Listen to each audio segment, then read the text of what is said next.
Hello students, welcome to my channel.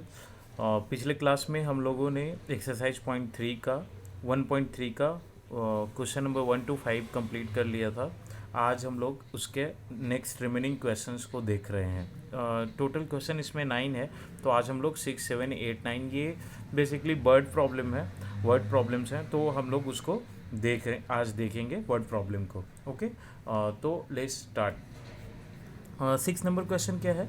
A certain freezing process requires that room temperature be lower from 40 degree Celsius at the rate of 5 degree Celsius every hour. What will be the room temperature 10 hours after the process begin? Okay and तो यहाँ पे क्या बोल रहा है कि जब process begin हुआ था फ्रीजिंग प्रोसेस का, तो फ्रीजिंग प्रोसेस का जब स्टार्ट हुआ था प्रोसेस, तो उस समय टेम्परेचर 40 डिग्री सेल्सियस था। और रेट क्या है टेम्परेचर डाउन होने का? बिकॉज फ्रीजिंग हो रहा है। फ्रीजिंग मीन्स क्या? आइस बन रहे होंगे, मतलब फ्रीजिंग मीन्स टेम्परेचर लो होना। तो टेम्परेचर लो हो रहा है, इसका मतलब क्या है कि टेम्परेचर डाउन होगा और टेम्परेचर नेगेटिव में जाएगा, नेगेटिव माइनस में आएगा। ओके, तो सबसे पहले लिखेंगे temperature when freezing process begin. Okay, तो उस समय क्या था? 40 degree Celsius. Okay, rate of change in temperature every hour में टेम्परेचर कितना चेंज हो रहा है? -5 डिग्री सेल्सियस। ओके, माइनस क्यों ले रहे हैं? बिकॉज टेम्परेचर डाउन हो रहा है, टेम्परेचर फ्रीजिंग की ओर जा रहा है, नॉट बॉइलिंग की ओर। ओके, तो रूम टेम्परेचर आफ्टर 10 आवर के बाद रूम टेम्परेचर कितना होगा? तो जब स्टार्ट हुआ हर घंटे में -5 है, तो 10 आवर्स में कितना होगा? 10 इंटू -5 डिग्री सेल्सियस, यानी -50 डिग्री सेल्सियस। ओके, तो फिर क्या बोल रहा है? What will be the room temperature? तो उसमें रूम टेम्परेचर क्या होगा? तो क्या होगा? फाइनल रूम टेम्परेचर, तो हम लोग ऐसे लिखेंगे, final room temperature is equal to, जो स्टार्टिंग में था 40 डिग्री सेल्सियस -50 डिग्री सेल्सियस, तो यहाँ पे -10 डिग्री सेल्सियस हमारा आंसर होगा कि ये टेम्परेचर आफ्टर 10 आवर्स होगा। Okay, next question 7. In a class test containing 10 questions, 5 marks are awarded for every correct answer and -2 marks are awarded for every incorrect answer and 0 for question not attempted. Okay, यहाँ पे क्या बोल रहा है? एक class test में हर एक सही आंसर के लिए 5 मार्क्स दिया जा रहा है स्टूडेंट्स को, और एक गलत आंसर के लिए -2 मार्क्स दिया जा रहा है। ओके, और अगर कोई क्वेश्चन अटेम्प्ट नहीं करते हैं तो 0 मार्क दिया जा रहा है। तो इसमें 2 पार्ट हैं क्वेश्चन में, 3 पार्ट हैं एक्चुअली, तो तीनों पार्ट को हम लोग करेंगे। फर्स्ट पार्ट में क्या बोल रहा है? मोहन कोई स्टूडेंट्स है, मोहन एक स्टूडेंट है, gets 4 correct and 6 incorrect answer, what is his score? तो हम लोग क्या देखेंगे? Marks obtain for every correct answer कितना है? 5। Marks obtain for every incorrect answer -2, मैंने बताया अभी। Now marks of Mohan for 4 correct answer, 4 correct answer के लिए क्या हो जाएगा? 4 करेक्ट और 1 करेक्ट के लिए क्या है? 5। तो टोटल कितना हो जाएगा? 20 मार्क्स इसको मिला। ओके, और marks of Mohan for 6 incorrect answer, तो ये 6 इंटू 1 इनकरेक्ट के लिए कितना था? -2, तो यहाँ पे -12 हो जाएगा। ओके, तो अभी व्हाट इज हिज स्कोर? तो उसका स्कोर क्या होगा? तो final score of Mohan is equal to, यहाँ पे हम लोग को ये भी ध्यान देना है 4 करेक्ट एंड 6, तो टोटल उसने 10 अटेम्प्ट कर लिया था। ओके, तो यहाँ पे फाइनल स्कोर ऑफ मोहन क्या हो जाएगा? 20 उसे पॉजिटिव में मिला था करेक्ट के लिए, और गलती के लिए कितना मिला था? -12। तो दोनों को ऐड करेंगे, करेक्ट को और इनकरेक्ट को, तो 20 - 12 इज इक्वल टू 8। तो 8 मार्क्स मोहन को फाइनली मिला। Okay, second question, Reshma gets 5 correct answer and 5 incorrect answer, what is her score? Okay, अब हम लोग ये देखेंगे। तो यहाँ पे क्या हो गया?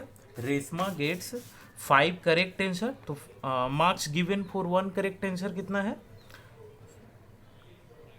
5 marks. Marks given for 5 correct answer.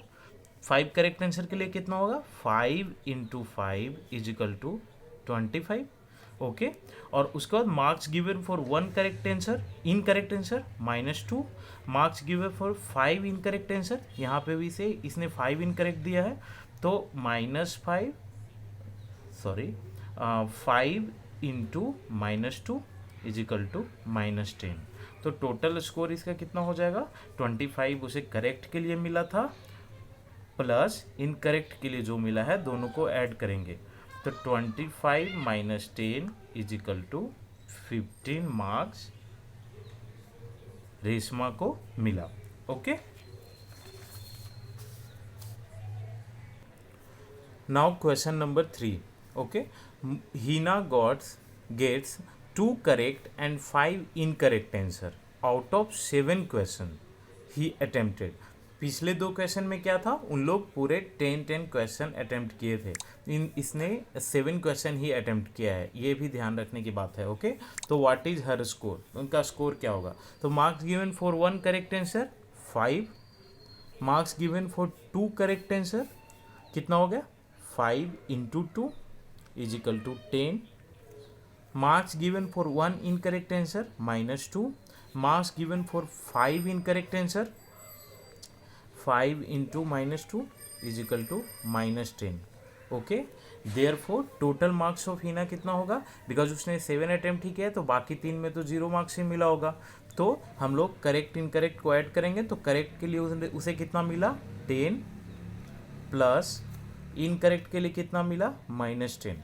तो टोटल मार्क्स 10 - 10 0. तो हीना को टोटल 0 मार्क्स मिला. Okay. Now question number 8. A cement company earns a profit of rupees 8 per bag of white cement sold and a loss of rupees 5 per bag of grey cement sold. Okay. इसमें simple ये बोल रहा है कि white cement अगर कोई company, एक जो सीमेंट कंपनी है वो बेचती है तो उसे 8 रुपया पर बैग, 8 रुपीज़ पर बैग प्रॉफिट होता है. ओके. और ये जब ग्रे सीमेंट का बेच रहे हैं पर एक बैग तो उसे 5 रुपीज़ का लॉस हो रहा है. ओके. तो फिर इसमें 2 पार्ट हैं क्वेश्चन के, वो हम लोग देखते हैं. ए पार्ट में क्या बोल रहा है? The company sells 3000 bag of white cement and 5000 bags of grey cement in a month. What is its profit और लॉस? तो उसे कितना प्रॉफिट हुआ और कितना लॉस हुआ एक महीने में. तो क्या बोल रहा है? 3000 बैग वाइट सीमेंट का बेचता है कंपनी एक मंथ में. तो प्रॉफिट क्या हो रहा था? हम लोग ए पार्ट में लिखते हैं profit by selling per bag of white cement कितना था? 8 रुपीज़. तो यहाँ 8 रुपीज़ लिख देते हैं. Profit earn by selling 3000 bag of white cement, because 3000 उसने बेचा था एक महीने में, तो 8 इंटू 3000 हो जाएगा. तो यहाँ पे आ जाएगा 24,000. ओके. और loss incurred by selling per bag of grey cement is 5 rupees. Correct. Loss incurred by selling 5000 bag of grey cement. 5000, यहाँ पे देखो 5000 बैग ग्रे सीमेंट का एक महीने में बेचा था कंपनी ने. तो यहाँ पे हो जाएगा 5 इंटू 5000. तो यहाँ पे आ जाएगा 25,000. मैं इसे माइनस में दिखा रहा हूँ क्योंकि ये लॉस है, ये प्रॉफिट है तो प्रॉफिट में दिखा रहा हूँ. तो अब पूछ रहा है क्वेश्चन में कि व्हाट इज इट, प्रॉफिट और लॉस. उसे 24,000 और 25,000. तो टोटल इनकम कितना हुआ? 24,000 प्लस माइनस 25,000. टोटल ऐड कर रहे हैं हम लोग तो ये 24,000 माइनस 25,000. तो यहाँ पे हो जाएगा -1000 रुपीज़. माइनस बोले तो ये लॉस हो रहा है कंपनी को लॉस हो रहा है कितने का? 1000 रुपीज़ का. तो ये हुआ ए पार्ट का आंसर. अब बी क्वेश्चन में है what is the number of white cement bag it must sell to have neither profit nor loss if the number of grey bag sold is 6400 bags. Okay. इस question में क्या बोल रहा है कि कंपनी ने ग्रे बैग्स सोल्ड किए थे 6400 बैग्स। ओके, तो ऑब्वियसली ग्रे बैग बेचने से लॉस हो रही है कंपनी को, तो कुछ लॉस हुआ होगा।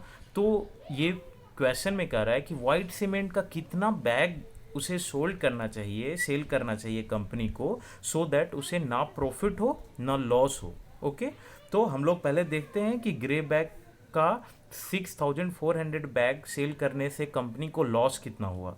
तो लॉस इनकर्ड बाय, यहाँ पे चलते हैं हम लोग B, loss incurred by selling per bag of grey cement is 5 rupees. Okay, और loss incurred by selling 6400 bag of grey cement, 6400 into 5 is equal to, ये हो जाएगा 320, 64 इंटू 5 320, और 2 जीरो पुट कर देंगे तो यहाँ पे 32,000 का लॉस हुआ है कंपनी को। ओके, 32,000 का लॉस हुआ है अभी। तो इस लॉस को भरपाई करने के लिए उसे कंपनी को वाइट सीमेंट कितना बेचना होगा कि प्रॉफिट नहीं हो बट एटलीस्ट ये लॉस की भरपाई हो जाए। तो हम लोग क्या करेंगे, पहले ये देखते हैं कि profit earn by selling per bag of white cement कितना है, 8 रुपीज़। ओके, तो हम लोग इस तरह सोचते हैं कि 8 रुपीज़ एक बैग को बेचने में प्रॉफिट हो रहा है कंपनी को, तो टोटल एक्स बैग बेचा होगा और उसे 32,000 मिल जाए प्रॉफिट, तो जो लॉस हुआ है वो भरपाई हो जाएगा, तो जीरो आ जाएगा सारा प्रॉफिट, मतलब ना लॉस होगा ना प्रॉफिट होगा। तो हम लोग को क्या करना होगा, जो ये लॉस हुआ है 32,000 का, वो 32,000 का वाइट सीमेंट बेच के वो भरपाई कर ले। तो यहाँ पे क्या होगा, 8 इंटू एक्स इजिकल टू 32,000, तो X is equal to 32,000 divided by 8, 8 4 जा 32, ये 0 0 ऐसे ही रहेगा, तो X is equal to 4,000 means 4,000 bags of white cement must be sold for no profit no loss, or no profit no loss। आपको क्लियर है ये?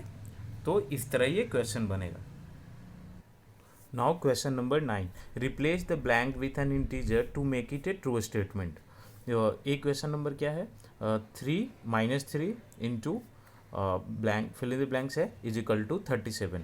तो इसको सिंपल हम लोग इस तरह बना सकते हैं कि जो फिल इन द ब्लैंक्स है उसको x सपोज कर लो और x का वैल्यू निकाल लो, तो 27, तो x इज इक्वल टू क्या हो गया, 27 डिवाइडेड बाई -3, तो 3 9 जा 9, तो x इज इक्वल टू -9। ये मैं आपको बता दूं कि ये माइनस ऊपर हो या नीचे, वो माइनस यहीं आता है। ओके, तो इसमें कंफ्यूज नहीं होना है कि ये माइनस नीचे था, तो वो x इज इक्वल टू -9 आएगा। Okay, next question is 5 into -6। तो यहाँ पे भी 5 इंटू, ये फिल इन द ब्लैंक से इसको सपोज x मान रहे हैं, तो x इज इक्वल टू -35। तो मैंने बताया था कि मल्टीप्लाई में होता है तो राइट हैंड साइड में जाता है तो वो डिवीजन में आ जाता है, तो -35 डिवाइडेड बाई 5 हो जाएगा, 5 7 जा 35, तो x is equal to -7। C number, यहाँ पे भी फिल इन द ब्लैंक्स को x सपोज करते हैं, तो x into -8 is equal to -56, and x ये इसको राइट हैंड साइड में हम लोग ले जाएंगे तो डिवीजन में हो जाएगा, इधर मल्टीप्लाई में है तो -56 डिवाइडेड बाई -8, ये माइनस माइनस कट गया, 8 7 जा 56, तो x is equal to 7। D, यहाँ पे x सपोज करते हैं, x into -12 is equal to 132, x is equal to 132 divided by -12, 12 11 जा 12 11, 12 1 जा 12, तो x इज इक्वल टू -11, ये आंसर होगा। ओके, तो ये थे आज के सारे क्वेश्चन 1.3 एक्सरसाइज के। 1.3 एक्सरसाइज पूरा खत्म हो गया है, हम लोग नेक्स्ट वीडियो में नेक्स्ट एक्सरसाइज करेंगे। Thank you for watching video. अगर वीडियो आपको पसंद आ रहा है तो प्लीज़ लाइक कमेंट सब्सक्राइब करना। Thank you so much.